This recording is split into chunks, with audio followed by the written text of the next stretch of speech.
is muted. Oh, It shouldn't be muted now. We'll find out pretty soon. Good morning. There's someone there. Let me make it bigger so we can see now. There we go. Dennis. Happy birthday, Hillary. Yeah, today's Hillary's wow. birthday. Okay. Dennis is so good. He keeps up with stuff like that. Good morning, Jenny. If I send you a list, will you keep me up on birthdays? Yeah. Yeah, he's good at that. Celebrated my mom's 100th birthday Monday. Oh, really? Yeah. Wow.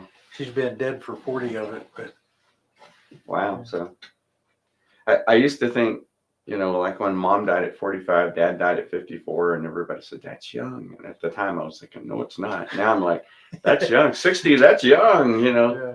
Good morning, Beverly. Morning, girl. Yeah, Dennis and I are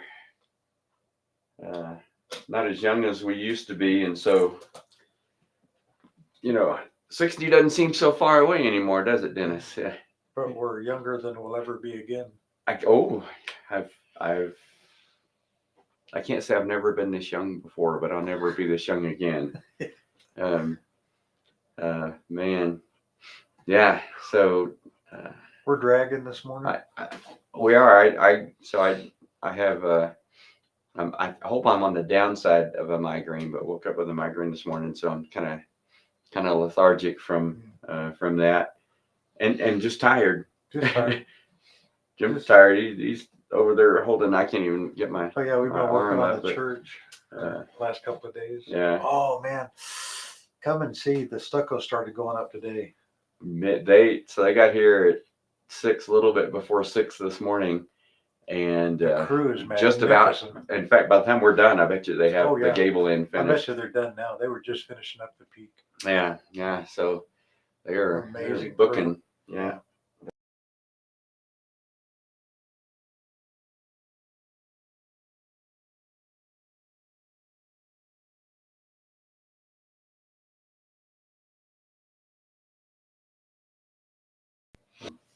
See. Did you get there 15 minutes earlier today? Actually, I did, Dennis. Yeah. I got here. They said they were going to be here at 5:30, but I think I might have misunderstood. I think he was telling the other guy to meet them at 5:30. So yeah, I had 30 minutes almost this morning after I got up here. I didn't get up 15 minutes. I did get up 15 minutes earlier. I got up at 4:45 to get here at 5:30, and that's not that early. I'd rather get up early. It's just that with the headache, I enjoy it, but Bev does her Bible study early, and if we both get up, then we get to talking. Yeah. She's better than I am. I get up around 7:15, 7:30, and she'll give me as long as I need on the couch until I'm ready for breakfast. So I get my study in. Oh, that's cool. Yeah. She waits there with the frying pan and the egg. She goes and plays on the computer. Oh, okay. Oh, I know, right? So talking about the message was community, and let me ask you guys. We'll start with a question. Why is biblical community important? You said it in one sentence Sunday, but I'll save it. You'll save it. Yeah. Why is biblical community important? And I say biblical community. I don't mean like there's 8 criteria in the Bible that defines. I just mean Christian community, community the way that God designed. Why is that important? Well, they're chiming in.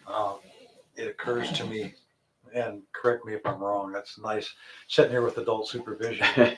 But how truth has a wide spectrum. It applies across the board. And it seems like almost any community, from family to the Lions Club to motorcycle gangs, the same principles apply for the importance of community as a group.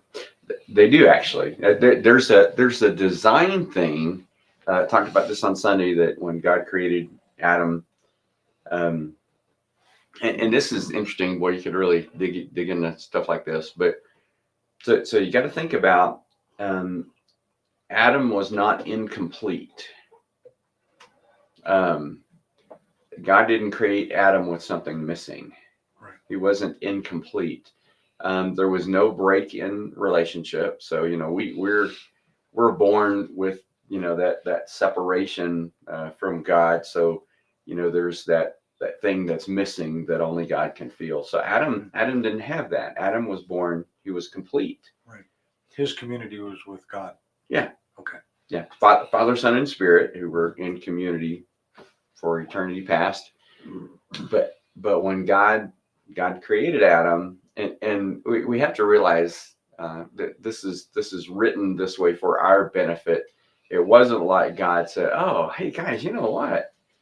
Here's Man, an that's idea. not working. Adam's not doing so well by himself." But God made the statement that it's not good for man to be alone. Now he had fellowship, unhindered fellowship with the Godhead, with Father, Son, and Spirit. But what God is saying, so the community that God has community with the Trinity that gets all mind blowing. So like him, they're all three God and yet just three distinct personalities. What God was saying, and we see this from the other statement, he said, I'll make a helper suitable for him. And when we hear the word helper, we always think of subordinate, like in lesser, that's not the way God meant it. The way that it reads there is I'll make a helpmeet. I'll make a companion is the idea. I'm thinking firefighting. When we go in with a helper, but it's shoulder to shoulder. Yeah. Yeah. So he wanted a companion for Adam like him. So it had to be like Adam. Right. God's giving him somebody that didn't frustrate him as much as God did. Well, yeah, there's even with unhindered fellowship, there's still a disparity. Yeah, God is wholly other than we. Yeah. Oh, that's well said. Wholly other. Holy is in WHOLLY, but I mean HOLY. Yeah, he is completely other. He is whole separate, and so God created Eve from Adam, so a part of him to be, in God's words, a companion suitable for him. Almost makes me wonder if God didn't do it originally so that Adam could experience what it was without companionship as a comparison. I think that's a good point. Who knows? Yeah, it's hard to kind of judge God's intention. Yeah. But I think that's true.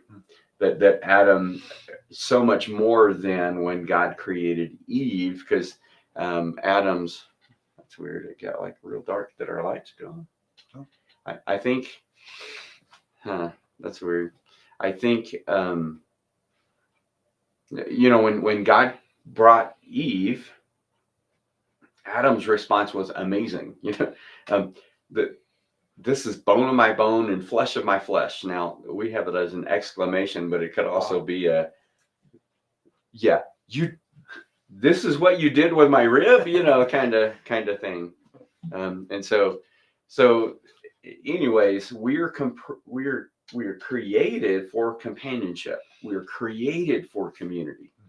That is part of God's design for us. And so as part of your question, what are we missing when we're not connected to community? Yeah. And I say biblical community. So what I mean is community with other Christians. Right. Why is that important? Man, that picture looks, Can you guys let us know if we're still on? We had a little sign that said connection broken, readjusting or whatever. Yeah. And it's acting weird on us. Yeah. Talk to me, Goose. Yeah. No, we're on. Okay. It looks like Jose is watching, although he hasn't commented just yet. It says. Good morning, Jose. Yeah. Good morning. So why is biblical community important? We have community. You can have friends, and we should be. We should have connections with people. There he is. We should have connections with people outside the church and connections with non-believers. But why is biblical community important? Can I take a shot? You can take a shot. God designed the church, the Christian community, as an organism that every person is a part of. The hand and the eye, the foot. So if you're missing a part, then the whole body suffers. So it's important both for the body and for the individual to be connected. Yeah, and that's right. That we are created to be connected with one another.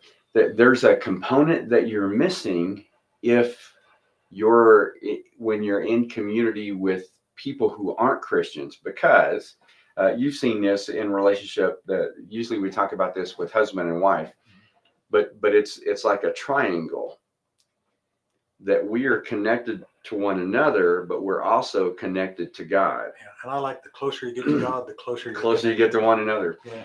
And so we're created for community, but it's twofold. It's community with God and community with others. Right. And so if your connection in your community isn't a biblical community, it's not a Christian community, then you're missing that really important connection. Yeah. So biblical community, and you nailed it. Biblical community not only connects us with one another, but it helps to connect us with God. Cool. And so that's why it's so important. That people, this sounds odd when I say it, and people don't tend to like it when I say this, but you can't. I expect to get a little bit of pushback on this. This is what you said Sunday. Yeah, I said you covered it in one sentence. I think that's what you're getting ready to say. Well, maybe not. You can't. You guys may disagree with this. You can't be a part of the body apart from the body. Right, and that's true. But I'll take it another step further. Your relationship with God is missing something if you're not in biblical community. Oh, absolutely. Yeah. I would pause that can't be a part of the body apart from the body. I think you can, but you can be a really ineffective part of the body. Now, it seems to me that it applies on three levels too. You got big C church, part of that body. Then you got little C church, the local body. And then you talked about small groups, community groups. And yeah. I think all three of those apply as growing. And a perfect example is Jose. Mm-hmm. Jose is part of the big C church with us. He actually jumps in with us with Bible study and stuff. But he goes to another church, another local body, but we still have that connection in the body of Christ. Right. So I like that. Spiritual family holds us away from those distractions. It really does. Biblical community helps us in our relationship with God. Mm-hmm. And here's the thing, and I don't know if this is a Western mindset, Western world, not just Western U.S., although it's even more in the West here. You're right, yeah. This individualistic, there's in the mountain community, we kind of get that up here too. Ruggedly individualistic, but this idea that I don't need anyone else. I've got my Bible, the Holy Spirit, and my relationship with God. Yeah, just give me a chainsaw and a log cabin, I'm good. Right, and I have to go back to in the perfect situation in the Garden of Eden, that wasn't good for Adam. Oh yeah, absolutely. Now I will say, I've been doing this more and more. You asked me a while back when we were talking about pastors, how do I do the things that I'm called to do as pastor, basically without crumbling too much. Yeah. One of the things that I've started doing over the last year or so, and just I'm building it into my day or my weekly routine now, is I'm building in times where I go off on my own. You know what I mean? Yeah. Mondays is a day that I'm trying to keep set aside for reading, for preparing, and just being away from other people, which it sounds odd. Well, correct me if I'm wrong. Mm-hmm. It seems like for me as a pew warmer that I come to church to receive. It's an intake. When you come to church on a Sunday, it's an outpouring. So it's a wholly different experience, I would think. I mean, it's still worship. It is, and this is a weird dichotomy. So you're very intuitive. Part of it is you know me, but pastors generally preaching the message on Sunday is exhausting. And I don't jump around and I try not to spit, jump around and spit and scream. But it is the outpouring. Now this weird little thing with me too is I also receive from being here. It's not just all giving on Sunday. I love being with the body. I love being in fellowship with other people. Yeah. It's just that afterwards, man, I'm whipped. I'm really tired. In fact, a lot of pastors take Monday as their day off. I'd rather take Monday as a recharging day. Yeah. Well, you said, I think the other day that you take half a Monday and then Friday. Yeah. So I want Monday. I try to do it, but it's this weird deal that we need to be in community with one another. That's not to say that we don't need to go off times on our own. Our example, we're in men's Bible study, one at a time is the study we're doing with Kyle Eidelman. And Jesus often went off by himself to pray. Yeah. Recharge. Yeah. And my goodness, I mean, that's Jesus, Yeah. So he needs it. So saying that we need biblical community, and that if we're not in community with other believers, that there's something missing in our relationship with God, is not to say that we can't have times where we're alone. We should be, and we should spend time alone with God. Yeah, but shouldn't neglect either. Absolutely. Yeah. One of those things, not a problem to be solved. It's a tension to be managed. Yeah. And so, but biblical community is important. It helps us grow in our relationship with God. We have accountability with one another.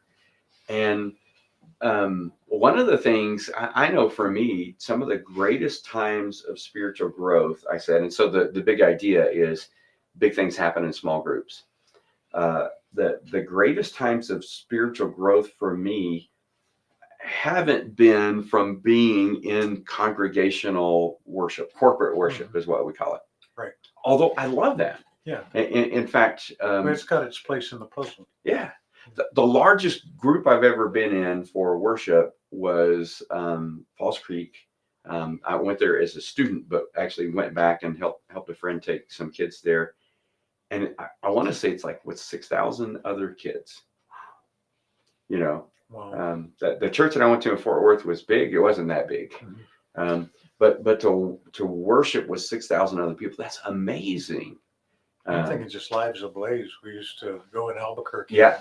What, maybe 1,000, maybe 1,500? 500, I think. Okay. Yeah, that was incredible. Yeah, huge. So we need that. That's beneficial. There's just something about corporate worship. Private worship we need to do as well. Yeah, I think one thing missing in that, though, that you do get in community groups is the personal bond. It's easy to sit in a pew, worship, and go home. Exactly. And so if you have opportunity to visit other churches, which is cool to do, that's it. The larger the church, the easier that is to do. We went to a larger church and found out that inside that larger body, there were smaller bodies. Like we had our group that sat in the northeast corner, third row back, Mm-hmm. And I heard this long ago at a conference, the bigger the church is, the smaller you need to make it feel. Oh, and so that particularly, but even in a church our size, I'm hearing this more and more from different people. I don't know who that is. I don't know who that is. So the corporate worship is necessary, but the small group is where we grow. I would agree.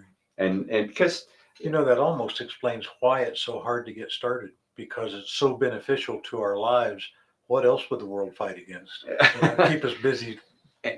and it goes to our strategy is invest, invite, and do life through Christ. Mhm.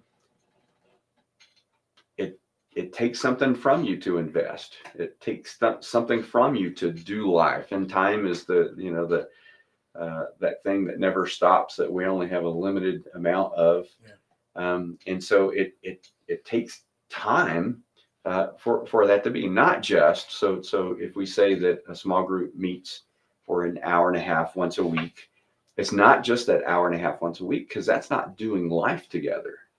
Right. If you do life together, that takes even more, but that's really where that life on life connection is really what helps us to grow. That kind of ties into Tuesday's Bible study about God works best when he's working in me, not just through me. Yeah. So for us to take time, and that takes time. He made the parallel of a garden. You don't just plant it Tuesday and pick fruit Wednesday. Yeah. It takes time and investment. Yeah, we kind of want to do that. We'd love to go to Lowe's or Home Depot and let's buy a cucumber plant that's already got cucumbers on it, or tomato plant that's already got tomatoes on it.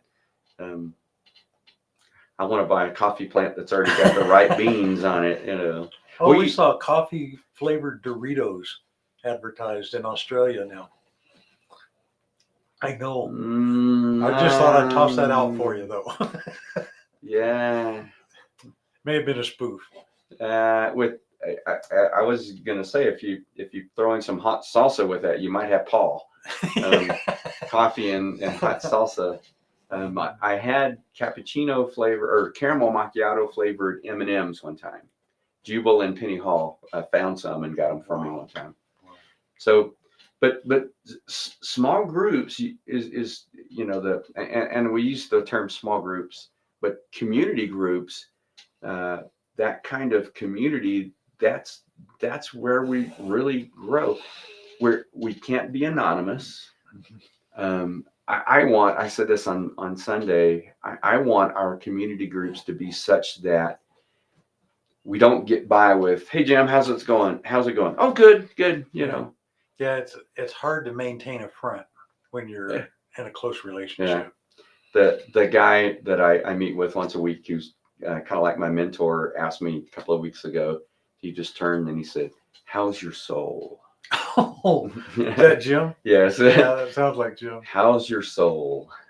And so we need, and it takes a while. It takes investment. You have to build trust. Yeah. To be able to say, man, I'm struggling. But that's what I want. That's what I want in our community groups. I want it to be a really good, tight-knit community that if somebody's struggling in their marriage, they can tell the others. Mm-hmm. That if they're struggling in their personal walk, that they can, they can tell them. I hesitate to make generalities, but I think that's maybe the design for the original Sunday school program. But over the years, and again, a generality, I think that the church in general has kind of lost that, and it became more of a worship thing. Go in for an hour, feed me, then go to worship, feed me, and then go home, rather than being a tight knit. I was talking with a friend yesterday. I guess it was yesterday. I have trouble keeping up with days.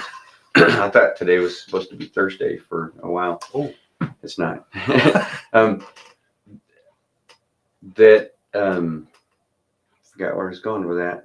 That's terrible. Talking to a friend yesterday. About what were you just talking about before? That Sunday schools had lost their original intent. I'm actually a lot of my background is a lot of my mentors were ministers of education. So I'm actually a big Sunday school guy, and Sunday schools, the way we did it. In fact, some of the closest small groups I've been in grew out of Sunday school. So when I wasn't on staff at a church, was just there, and they said, "Hey, will you teach this young adult class?" And I'm like, "Okay, I can do adults." I just taught 5th and 6th grade boys and girls Pioneer Club for 3 hours every Wednesday, and they didn't want to be there. The parents were in choir, and so I'm like, I'm going to take a break from kids, but I can do adults. And it was me and Cynthia, one other couple, and then one single lady. And so one single guy, I'm sorry, single guy. And we started with that one, and that grew into its own department. Wow. With 3 classes.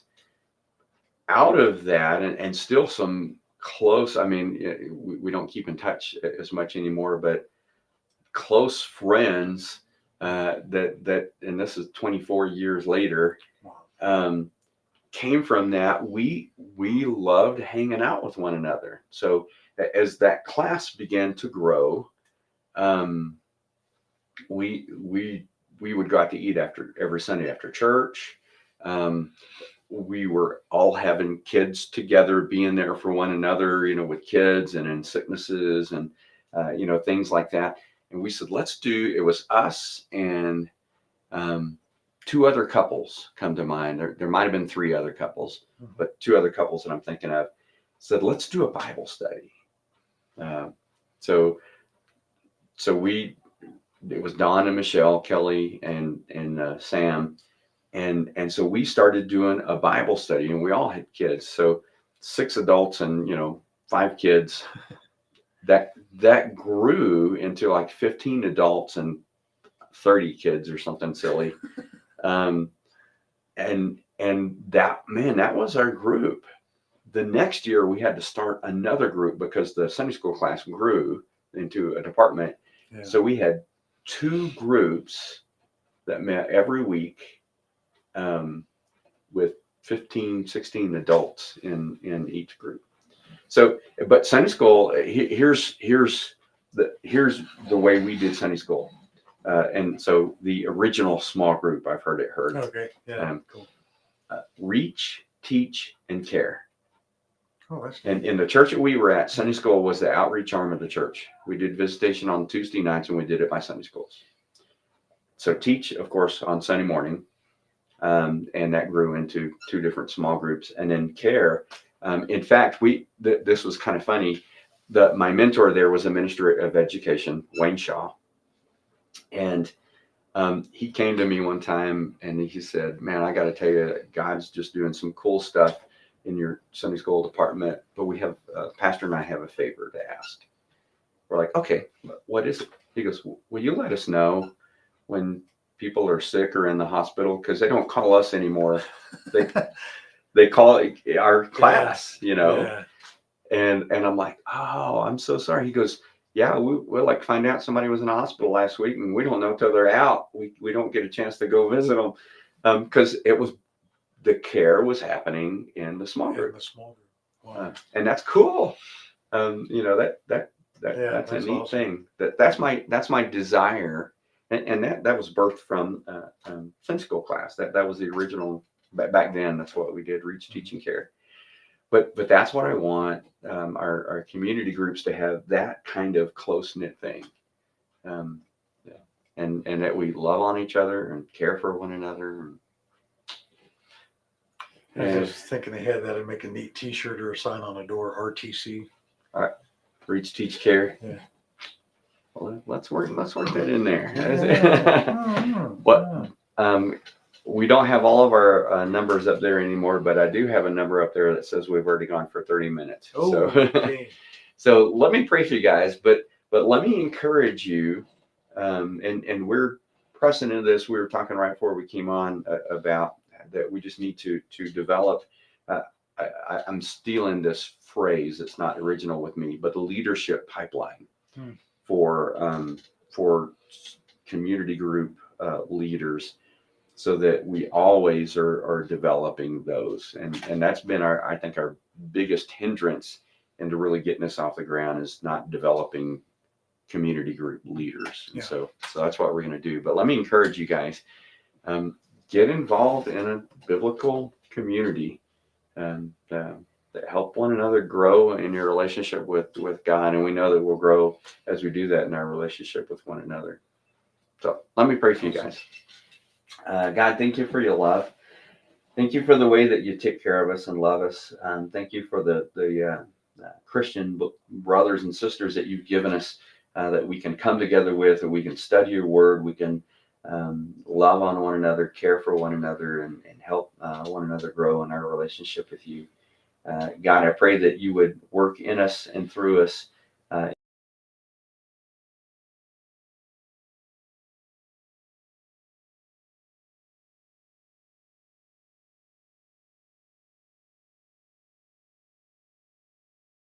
Hey, thanks for your input. Bullseye. He is always right on it. Says we lost the connection, but we'll go ahead and sign off anyways. Love you guys. See you all.